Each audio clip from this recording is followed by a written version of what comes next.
Hello, स्वागत है आपका यूट्यूब चैनल ज्ञान वॉइस में। पिछले लेक्चर में हमने बात करी थी कि परिवर्तन क्या होता है और परिवर्तन के प्रकार कौन कौन से होते हैं।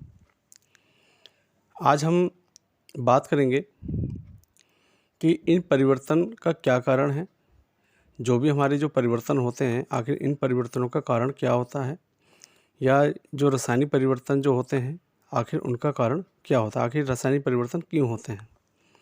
तो रासायनिक परिवर्तन का मुख्य कारण है रासायनिक अभिक्रिया। अब सवाल ये आता है कि ये रासायनिक अभिक्रियाएं क्या होती हैं। तो इसका जवाब है रासायनिक अभिक्रिया या वह अभिक्रिया जिसमें एक या एक से अधिक पदार्थ परस्पर अभिक्रिया करके अर्थात पुनः व्यवस्थित होकर नए पदार्थ का निर्माण करते हैं और निर्मित पदार्थ के भौतिक व रासायनिक गुण मूल पदार्थों से सर्वथा भिन्न होते हैं। इन्हें ही रासायनिक अभिक्रिया कहते हैं। जैसे उदाहरण के तौर पे अगर हम बात करें, जैसे हाइड्रोजन एक गैस है और ऑक्सीजन एक गैस है, लेकिन जब ये दोनों आपस में क्रिया करते हैं तो एक नया पदार्थ बनाते हैं जिसे हम जल कहते हैं।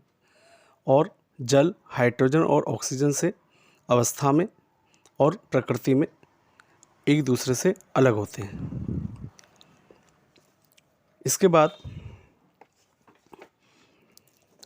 हम बात करेंगे एक और उदाहरण की। फॉर एग्ज़ाम्पल, जैसे मैग्नीशियम है।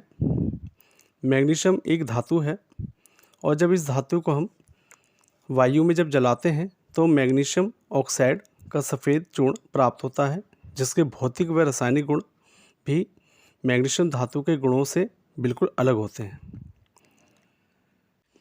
इसके बाद हम बात करेंगे कि रासायनिक अभिक्रिया की पहचान कैसे कर सकते हैं।